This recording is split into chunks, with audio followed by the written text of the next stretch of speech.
Assalamualaikum warahmatullahi wabarakatuh. Di sini kami dari kelompok 3 akan mempresentasikan hasil diskusi usulan produk dari kelompok kami. Di sini kami mengambil usulan produk yaitu dimsum lele. Kelompok kami terdiri dari 6 mahasiswa, yaitu ada Nurul Akidah, ada Adela Intan Kisnia, kemudian Rizka Fitrawatul, Aulia Nur Arifah, Iza Dina, dan Eva Hilyatus. Langsung saja, di sini mulai dari misi usaha. Misi usaha produk lele di sini yang pertama adalah menciptakan lapangan pekerjaan sehingga mengurangi tingkat pengangguran atau dapat memberdayakan masyarakat. Di Kota Jepara sendiri, lapangan pekerjaan masih terbilang kecil karena mungkin ada tetap sebagian lapangan pekerjaan tapi mungkin kurang fleksibel. Kalau untuk produksi dimsum lele nanti bisa lapangan pekerjaannya bisa nanti lebih fleksibel untuk ibu-ibu rumah tangga yang berada di rumah. Jadi ini juga bisa menjadi misi usaha untuk ibu rumah tangga.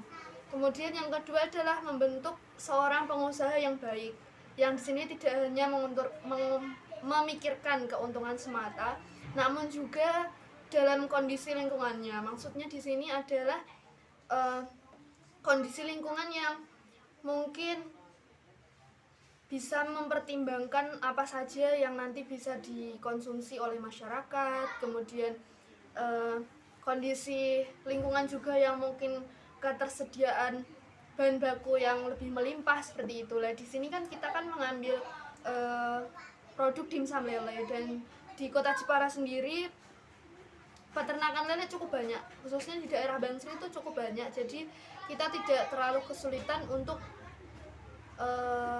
penyaluran bahan baku seperti itu. Kemudian yang ketiga di sini adalah misi usaha untuk membantu memenuhi kebutuhan akan protein hewani yang diperlukan untuk tubuh bagi masyarakat dengan harga yang terjangkau oleh semua kalangan. Karena memang harga lele sendiri itu juga cukup murah di sini, khususnya untuk kalau kita ngambil langsung dari peternak. Jadi harganya nanti juga bisa lebih murah seperti itu lah. Ini kita juga bisa menyalurkan banyak keuntungan, juga bisa dapat diperoleh. Kemudian kita juga bisa menyalurkan produk itu sendiri dengan lebih maksimal seperti itu.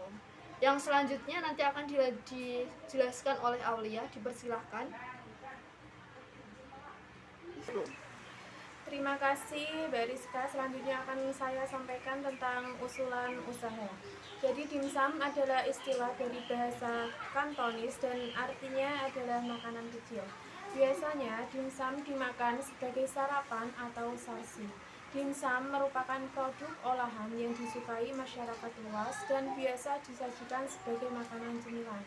Umumnya dimsum dibuat dengan bahan dasar seperti ayam, udang, daging sapi, dan ikan tenggiri.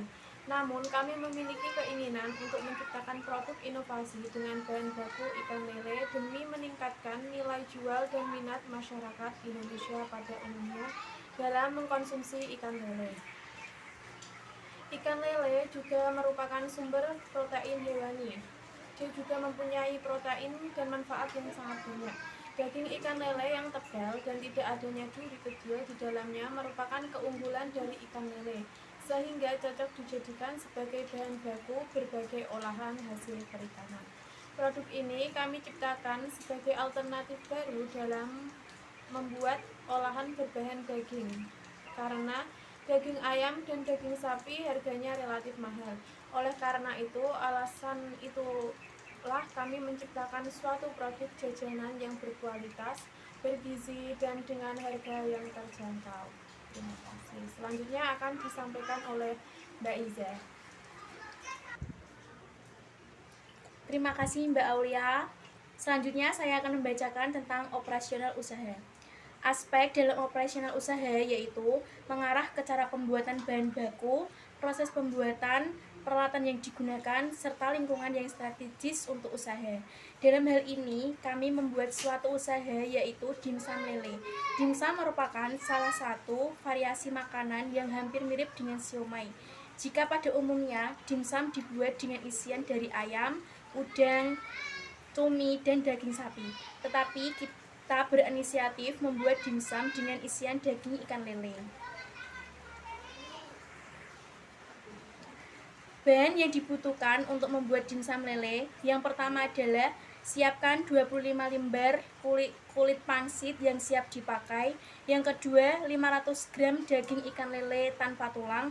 Yang ketiga, 150 gram tepung tapioka dan tepung kanji. Yang keempat, 3 batang daun bawang. Yang kelima, 1 sendok teh minyak wijen. Yang keenam, garam secukupnya. Lada bubuk secukupnya, 2 butir telur, 3 buah wortel, dan 1 sendok makan gula. Selanjutnya, peralatan yang digunakan yang pertama adalah wadah serbaguna, pengukus, pisau, meja, nampan dan serbet, peralatan tambahan, serta talenan untuk pembuatan. Selanjutnya akan dibacakan oleh Mbak Eva. Terima kasih Mbak Iza. Selanjutnya saya akan menjelaskan tentang cara pembuatan dimsum lele. Yang pertama, masukkan bahan-bahan seperti daging ikan lele, tepung terigu atau tepung kanji, minyak wijen, lada bubuk, garam, gula, dan masukkan es batu ke dalam food processor atau wadah. Cincang hingga halus. Yang kedua, masukkan 2 butir putih telur dan daun bawang secukupnya. Yang ketiga, pindahkan ke wadah lain, lalu masukkan parutan wortel dan aduk rata. Yang keempat, ambil kulit pangsit atau kulit dimsum, masukkan adonan tersebut, lalu bungkus rapi seperti layaknya dimsum dan di atasnya diberikan parutan wortel satu persatu. Lakukan hingga adonan habis. Yang kelima, kukus dimsum sekitar 2-25 menit. Yang keenam, untuk membuat saus cocolan supaya lebih mantul, cincang bawang putih, cabai rawit, dan bawang merah. Tumis hingga wangi lalu tambahkan air. Yang ketujuh, masukkan saus sambal, saus tiram, cuka, gula, dan garam, lalu masak hingga mendidih. Yang kedelapan, angkat saus yang sudah dimasak tersebut, lalu taruh ke piring kecil. Dan yang kesembilan, dimsum sudah siap disajikan. Selanjutnya, rincian strategi. Strategi penjualan produk ini bisa melalui outline yang dapat dikembangkan sehingga lama-kelamaan nantinya penyebaran outline di daerah Jepara, bahkan nantinya bisa membuka outline di kota lainnya.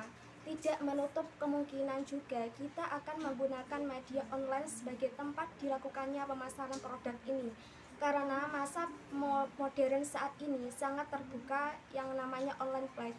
Kemudahan jangkauan oleh seluruh masyarakat juga menjadi pertimbangan utama kami dalam melakukan penjualan. Selanjutnya akan dijelaskan oleh Mbak Ada. Terima kasih. Terima kasih Mbak Eva. Selanjutnya saya akan menjelaskan mengenai strategi STP produk dimsum lele. Yang pertama, segmentasi. Untuk segmentasi pasar produk ini berdasarkan pada semua kelas, mulai menengah sampai ke bawah maupun menengah sampai ke atas. Dimsum lele dapat dinikmati oleh semua jenis usia, mulai anak-anak, remaja, dewasa, baik laki-laki maupun perempuan. Yang kedua, targeting. Strategi yang digunakan pada target pasar ini adalah strategi yang tidak menghiraukan kelompok pembeli yang berbeda-beda. Namun, kelompok kami memusatkan perhatiannya kepada keunikan produk yang kami jual atau kelangkaan produk yang kami buat. Untuk target dari dimsum lele adalah konsumen yang suka makanan yang berbahan dasar seafood, yaitu ikan lele. Selanjutnya, positioning. Dimsum lele melakukan positioning dengan mengedukasi masyarakat untuk konsumen untuk mengkonsumsi makanan yang berbahan dasar ikan karena mengandung gizi yang tinggi supaya dalam memakan ikan tidak timbul rasa bosan. Maka kelompok kami berinovasi dengan mengelola ikan menjadi produk dimsum yang bergizi, lezat, dan praktis. Selanjutnya akan dijelaskan oleh Mbak Nurul. Terima kasih sebelumnya kepada Mbak Adel. Selanjutnya yaitu tentang peluang yang mungkin diraih. Untuk menjadi peluang usaha kreatif yang menguntungkan, dimsum lele ini ditentukan dulu jenis skala usaha yang sesuai dengan segmentasi pasar. Dalam menjalankan bisnis, dimsum ikan lele dengan skala kecil lebih mudah dijalani. Maksudnya dengan modal tidak terlalu besar ini akan mudah untuk dijalani. Resiko yang dihadapi juga tidak terlalu besar. Peluang yang cukup besar adalah mengenai lingkungan, di mana lingkungan saat ini sangat jarang ditemukan adanya usaha dimsum lele. Oleh karena itu, peluang untuk mendapat keuntungan dan strategi pemasaran juga mudah untuk dipasarkan. Dalam target pasar juga dimsum lele memiliki kualitas yang tinggi, dikarenakan daya saing yang cukup rendah dan juga dimsum lele memiliki keunggulan dalam hal citra rasa. Terima kasih atas perhatiannya, kurang lebihnya kami mohon maaf.